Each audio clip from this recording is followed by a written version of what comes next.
చక్కగా ధ్యానం చేద్దాం. ధన్యవాదాలు. గాలిలోన చుట్టి గాలిలోన పెరిగి గాలి మరణం ఎక్కడి ముక్కులోని గాలి ఇంటికి రాకుండా చక్కగా మన ముక్కులోని గాలిని మనం గమనిస్తుందాం.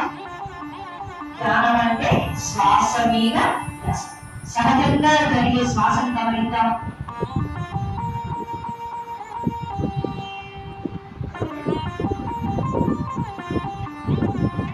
నోటిలోని మౌనము మనసులోని శూన్యము దానికే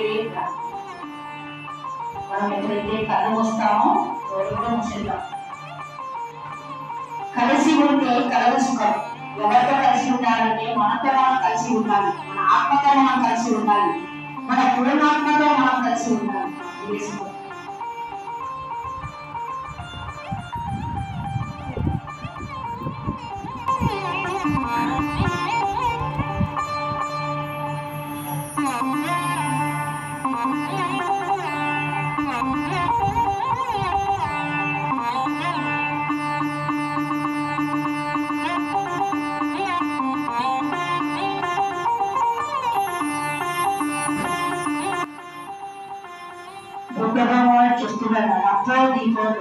మన ఆత్మజ్యోతిని మనమే వెలిగించుకోవాలి.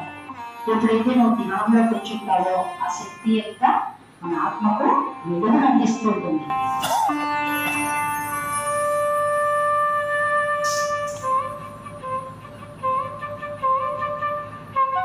ఆత్మ ఉంటే శివం, ఆత్మ లేకపోతే శివం.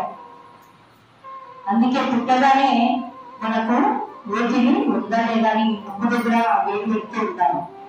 చనిపోయినప్పుడు కూడా మన ముక్కు దగ్గరే ఆ వేలు పెడుతూ ఉంటారు. అంటే మన శ్వాస జరుగుతుందా ఆగిపోయిందా. తల్లి గర్భంలోంచి మనం చక్కగా వస్తున్నాం. తల్లి గర్భంలో ఉన్నప్పుడు తల్లి ద్వారా మన శ్వాసను అందుకుంటున్నాం.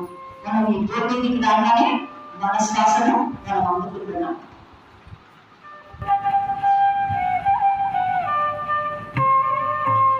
బుద్ధభగవానుడు ఏనాడో చెప్పాడండి. ఆయన ఎన్ని తిరిగాడంటే ఒక మహారాజుగా ఉండి దేశాలు అన్ని పర్యాటన చేశాడు. అన్ని పర్యాటన చేసి మరి ఈ ముసల్తనానికి, ఈ కుష్టివ్యాధికి, ఒక మరణానికి ఇంకా ఏమైనా కారణం ఉందా, ఇంకా ఏమైనా చేయాలా అని శోధించి ఎంతో మంది గురువులతో ఎన్నో అటయోగాలు చేశాడు, రకరకాల యోగాలు చేశాడు. కానీ ఎక్కడ ఆయనకు నచ్చల. అలా తిరిగి తిరిగి రోగవృక్షం దగ్గర కూర్చొని ఆయన అలా కళ్ళు మూట వేశాడు. ఎప్పుడైతే కళ్ళు మూట వెళ్ళిపోయాయో తన యోగానికి తను ప్రయాణం చేశాడు.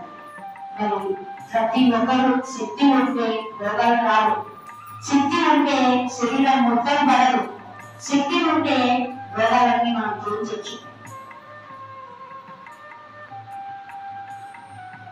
ముసలితనం కూడా తగ్గిపోతాడు. మరి శక్తి ఉంటే మరణాన్ని కూడా జయించవచ్చు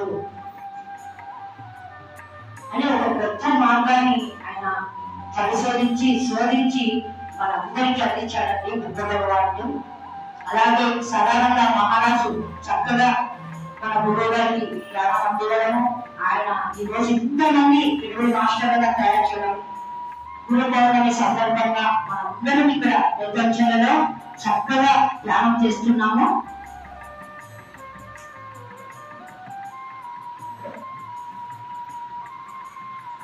గురువులు ఏదైతే చేశారో అది మనందరం కూడా చేయాలి.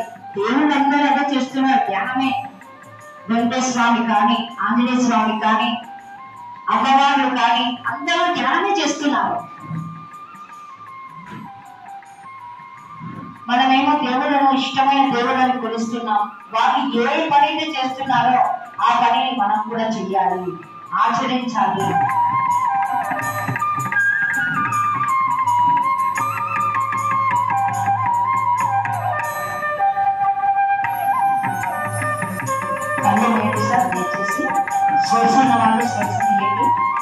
ఈరోజు గురు పౌర్ణమి కాబట్టి ఎంతో శక్తి ఉంటుంది. అనంతమైన శక్తిని మనం తీసుకుందాం. రెండు వేలలో కలపట్టి కొత్తగా ఉంటే ఎవరైనా క్రాస్ చేసుకోండి పాదాలు. ఈ గ్రూప్ లో కూర్చున్నప్పుడు జన్మ జన్మల కర్మలన్నీ రిలీజ్ అయిపోతాయి. అనంతమైన శక్తిని పొందుతూ ఉంటాం. నేను 3 సంవత్సరాల నుంచి అనారోగ్యంతో నడకన లభించేదాన్ని. ఇలా ఒక 60 గంటల కూర్చొని ధ్యానం చేయడం వలన నాకంత ఎనర్జీ అందడము, నా వచ్చి నా రోగము మటుమై ఉంది. మరి అందరం కూడా అలాంటి శక్తిని అందుకొని జ్ఞానాన్ని అందుకుందాం. కృష్ణుడు ఏనాడో తెలియజేశాడు, జ్ఞానాన్ని వర్ధనాన్ని. నువ్వు ఎప్పుడైతే ధ్యానం చేస్తావో ఈ కర్మలన్నీ మొక్కలు అయిపోతాయి. ధ్యానం అనే అగ్నిలో ఈ కర్మలన్నీ కాలిపోతాయి. 5000 సంవత్సరాల కిందనే కృష్ణుడు తెలియజేశాడండి. మనకు ఎంతమంది ఎన్ని చెప్పినా మనం ఆశ్రయించలేకపోతున్నాం. సాయిబాబా ప్రతి ఒక్క బుక్ దగ్గర ధ్యానం చెప్తాడు. బుద్ధుడు ధ్యానం శరణంగా చాలా చెప్తారు. మరి మానవుల ఆహారమే శాకాహారం, ఆరోగ్యాన్ని ఇచ్చే శాకాహారం. జీవిని చంపి జీవిస్తే మోక్షం లేదని చెప్పారు వీరబ్రహ్మేంద్ర స్వామి.